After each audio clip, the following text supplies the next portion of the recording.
Hi everyone! Magandang araw po sa inyong lahat. Sa video na to, makikita po ninyo ang iba't ibang klase ng bato na kukuha ko po sa aming lugar. Sa video na to, makikita po ninyo ang isang para pong shield na bato, kulay yellow brown. Tapos maliban sa sinasabi ko po sa inyong bato na parang shield, meron ding ibang klaseng bato. Itong mga batong to na iba't ibang hugis, tsaka iba't iba din ang kagandahan. Please pag-identify lang kung ito ba ay kasali sa mamahaling bato o ordinaryo lamang. Paki-comment na lang po sa ibaba or click lang po ang notification bell at i-click ang subscribe button. Ito yung nakikita ko po sa habang naglalakad po ako sa tabi ng ilog. Ang nakita ko po itong mga batong to ay talagang namangha po ako dahil nakita ko po ang iba't ibang klase at hugis ng mga bato, katulad po ng mga batong to. Sobrang ganda po nila, kaya po nakakamangha po sila kapag tinitingnan, lalo na kapag kasama sila. Sa mga batong to meron din makikinis at saka rough lang. Ba't ibang kanilang katulad po itong batong to, po siya, para siyang meron po kulay yellow, parehas lang din, merong kulay yellow, para po siyang gold. Yan.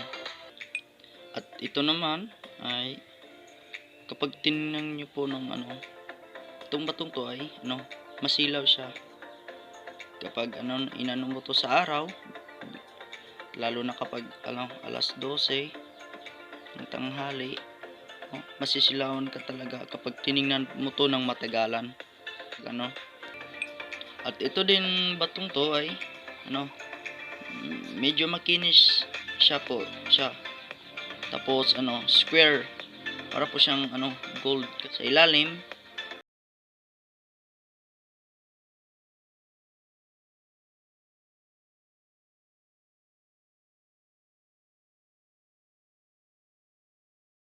Ito din yellow lang. Tapos ito namang itim, hindi itim yan, kapag tiningnan mo sa malapitan ay brown talaga to, lalo sa personal. Brown po talaga siya, kaso lang po kapag tingnan niyo po sa malayo ay kulay black po siya. Tapos ito naman po ay halos parehas lang ng ipinakita ko po sa inyo na square, na para po siyang gold kasi may halong yellow, kulay bigat din. At ito naman ay para po siyang gemstone kasi pero siyang puti na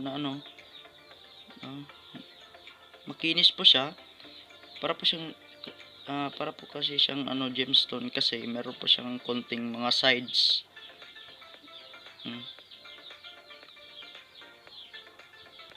At ito naman po ay kulay po siya kulay red po siya.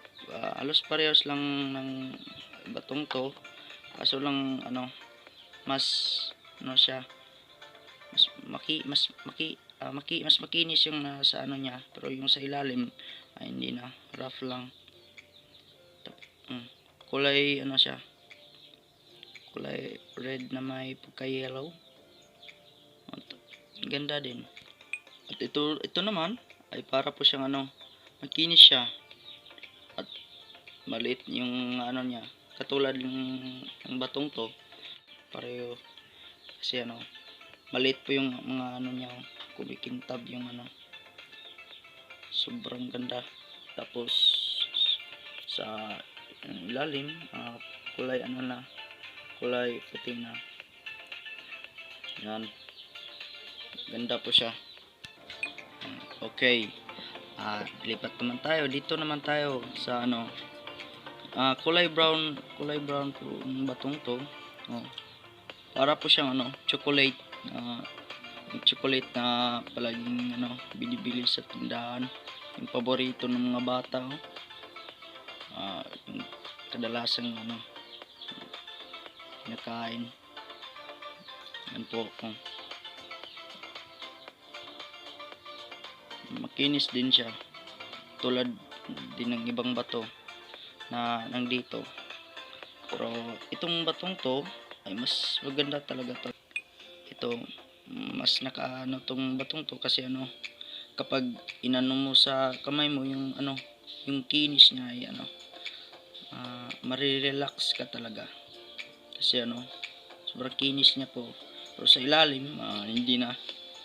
Pero ano, may ano naman siya.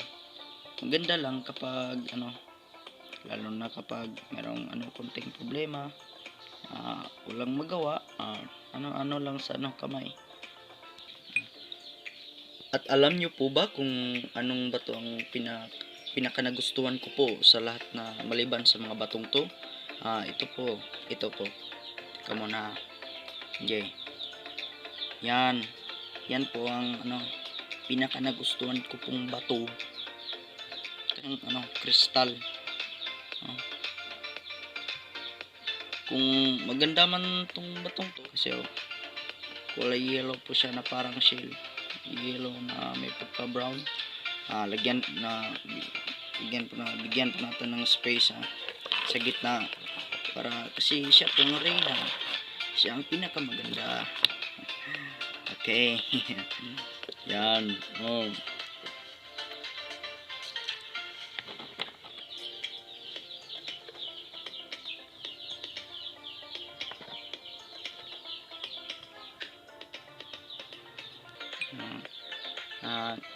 Hindi ko po sana to pinansing batong to kasi ano, nag-ano lang po ako sa tabi ng ilog, ano ba, nagpapahangin lang po.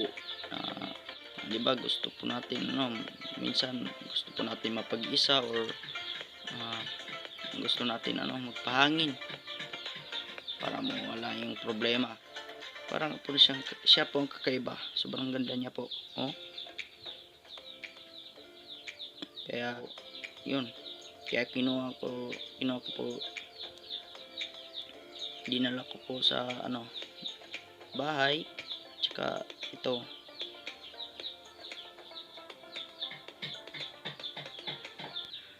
At yun lang po. Maraming pong salamat. Sana po nagustuhan nyo po ang video na to. Paki-comment lang po sa ibaba. Click lang po ang notification bell para updated po kayo sa iba naming video. Maraming salamat po.